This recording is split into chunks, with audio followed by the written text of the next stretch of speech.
धर्म की बात बाकी थी बस। हम्म। मानव धर्म के अलावा तो आपका कुछ नहीं है ना बाकी? ना ना, और कुछ नहीं है। वर्ण व्यवस्था को लेकर कोई कंसर्न?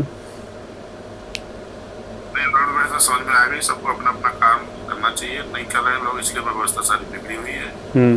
अपना सबकी अलग अलग ड्यूटी है, जिम्मेवारी है, किसकी क्या जिम्मेवारी वो समझ में आ गई है। जी।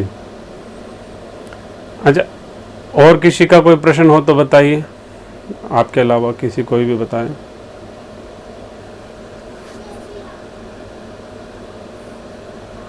जी मैंने कल ये पूछा था, मतलब पूछने के लिए प्रश्न लिखा था कि किस प्रकार से हम उसको बढ़ाने में, विकृति को बढ़ाने में सहयोगी हो रहे हैं, तो वो हमारे को थोड़ा सा उसका ठीक ठीक आइडिया लग जाए तो हम प्रयास करें कि हम वो काम करें। जैसे ये बहुत अच्छा प्रश्न किया है जाजू जी ने।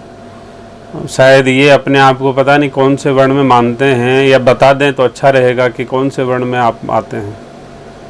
वैश्य वर्ण में ही मानते हैं, जिसमें आपने कहा कि विकृति जो बढ़ाने का जिसका श्रेय जाता है। अच्छा अच्छा, ये वैश्य वर्ण व्यवस्था की बात कर रहे हैं, और इनका ये प्रश्न है कि वे कैसे वैश्य जो है विकृति को बढ़ा रहा है और उसमें कैसे सहभागी है। तो अब देखो, ध्यान से समझो, किसी का माइक अनावश्यक ऑन हो तो बंद करो। आज जितने भी, चाहे वो धार्मिक आयोजन हो, चाहे वो अधार्मिक आयोजन हो, हैं, चाहे वो मनोरंजन हो, हैं, या किसी मंथन की गोष्ठी हो, जितने भी भागवत आदि कराते हैं या जितने बड़े बड़े आयोजन कराते हैं, आप देखो आजकल तो जागृता जो कराते हैं, पता नहीं क्या क्या जागरण वगैरह ये सब चीज़ें, और बहुत हमारे आसपास तो बहुत बड़े बड़े मेले भरते हैं, उसमें लाखों करोड़ों लोग आते हैं। तो उसमें जितने भी फाइनेंसर होते हैं ना, जो फाइनेंस अवेलेबल कराते हैं, भाई नौकरी वाला कहाँ से कराएगा बेचारा, वो तो वैसे ही महीने का इंतज़ार करता रहता है कि 30 तारीख आने वाली है। तो जितना भी ये पैसा समाज में ऐसी एक्टिविटीज़ में जाता है या लगाया जाता है, वो कहाँ से आता है सब जानते हैं। इसमें मेजॉरिटी 90% से ज़्यादा मान सकते हो कि इसमें वैश्य की भागीदारी रहती है।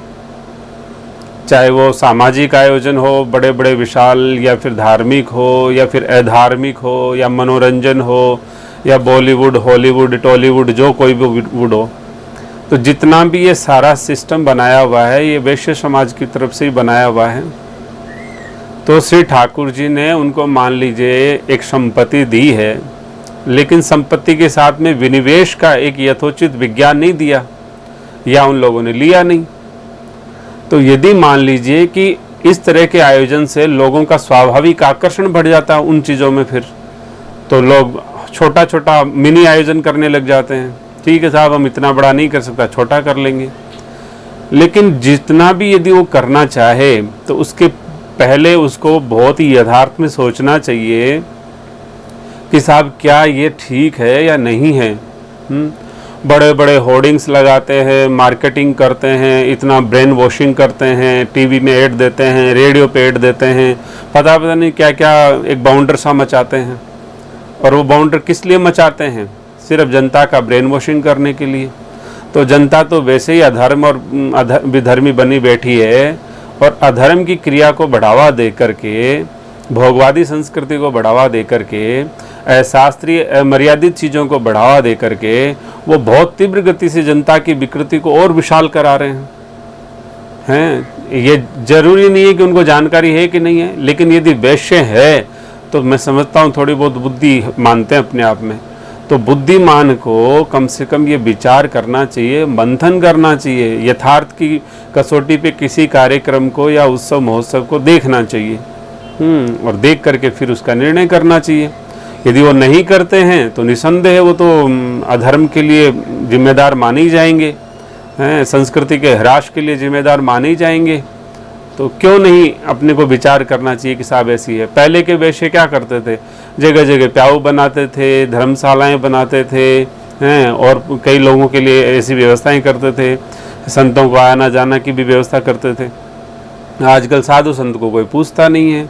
जिसके ज़्यादा फॉलोअर्स है वही साधु है, जिसका जो सिस्टम है वही साधु है। तो कहने का मतलब है कि कहीं ना कहीं वो स्वयं उस चकाचौंध में, मायाजाल में, भ्रमजाल में भ्रमित हो चुके हैं और उस भ्रम को ही वो आगे बढ़ा रहे हैं। तो भ्रम बढ़ाएंगे तो परिणाम तो उनको मिलना ही मिलना है। तो इसलिए हम लोगों को समझना चाहिए। एक छोटी सी बात है कि आज गौशाला की बात करते हैं, तो गौशाला में जैसे कि अभी हमारे प्रीति जी बोली कि हमारे साथ पता नहीं कोई रिश्तेदार हैं, वो वहाँ पे कर्नाटका में ये व्यवस्था करते हैं। लेकिन आप बताओ, जिस वैश्य को गोपालन का अधिकार दिया है, यानी कि गौ माता की सेवा का अधिकार दिया है, वो वैश्य क्या कर रहा है? वो उसको बेच रहा है। बोले लाते हैं, तैयार करते हैं और तैयार कर करके बेच देते हैं। तो कहने का मतलब वो तो वही कार्यक्रम हो गया कि माँ को सजाओ धजाओ, तैयार करो और बेच दो। तो कितना मूढ़ता है, कितनी परिणाम उसको भोगते भी हैं, लेकिन समझ ही नहीं आती कि क्या करते हैं। ऐसा नहीं है। वैसे बेचते नहीं है, वो देते ही हैं ऐसे, मतलब जैसे बीमार गाय होती है उन सबकी सेवा वगैरह करते हैं और गाय को बेचते नहीं है, मतलब दूध के लिए तैयार करके अपने जैसे वर्कर्स को दे दिया या किसी जरूरतमंद को दे देते हैं। अच्छा ठीक है। अब उन्होंने कहा, आपने कहा कि नहीं चलो वो बेचते नहीं देते हैं, लेकिन अब हमारे पास तो इतने बहुत लंबी लिस्ट है जो बेचते भी हैं, जो खरीदते भी हैं और बेचते भी हैं। ठीक है, वो तो चलो ठीक है, वही अच्छा काम कर रहे हैं, लेकिन अब वो देते किसको हैं? फिर ये भी निर्णय करना पड़ेगा कि वो अधिकारी है कि नहीं, पात्र है कि नहीं, उसका आगे की व्यवस्था क्या करेगा, संरक्षण करेगा कि नहीं, वो भी एक समस्या है। तो कहने का मतलब है कि कोई बात नहीं है, वो अच्छा कर रहे होंगे, लेकिन अधिकांश कोई ऐसा करता हो या नहीं करता हो, यदि नहीं करता तो बहुत अच्छी बात है, लेकिन यदि कोई ऐसा करता है, खरीद फरोख्त का काम करता है, तो ठीक नहीं है। सब थोड़ा समझ लेना चाहिए उस सिस्टम को कि वो सिस्टम है क्या। तो इसलिए यदि वैश्य अपने धर्म को ठीक ठीक से नहीं जानेगा कि उसका स्वधर्म क्या है, तो स्वधर्म नहीं जानेगा तो वो किसी न किसी अन्य धर्म में जी रहा होगा या खिचड़ी वाले धर्म में जी रहा होगा। तो जब खिचड़ी में जिएगा तो आदमी का परिणाम फिर खिचड़ी वाला ही मिलता है। तो वो चीज़ है। तो जाजू जी, इस बात को आप समझ पाए कि नहीं समझ पाए? जी हाँ। आपकी नज़र में कोई है वैश्य जो खरीदते? वैकल्पिक वैश्य हैं वो भी शामिल है। हाँ, वो मैंने कहा ना, वैकल्पिक और वैश्य, वो तो मूल तो दोनों कल व्याख्या हो ही गई थी। तो वैश्य जो भी हो, जैसा भी वैश्य हो, कोई दिक्कत नहीं है। लेकिन मैं जाजू जी से पूछना चाहता हूँ कि जाजू जी, आप ऐसे लोगों को जानते हैं जो वैश्य कम्युनिटी से बिलोंग करते हों और गैया को खरीदते हैं और बेचते हों?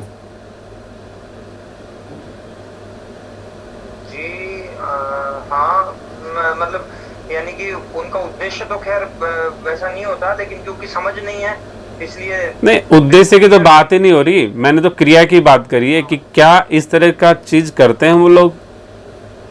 जी, ज्यादातर सभी लोग करते हैं, जिनको भी जैसे अभी ये कहते हैं कि भाई हमको गोदान करना है तो वो खरीदते भी हैं और मतलब हाँ तो हाँ ठीक है। प्रीति जी वाली जो बात उन्होंने पहले शेयर की थी, मैंने सोचा कि वो बेचते भी होंगे, तो ठीक है, उनकी बात नहीं है, लेकिन अधिकांश लोग ऐसा करते हैं। तो वो ठीक नहीं है, उसको ठीक ठीक समझना चाहिए और समझ करके ही ये काम करना चाहिए। बात आपकी क्लियर हुई कि नहीं हुई? जी हो। राधे राधे।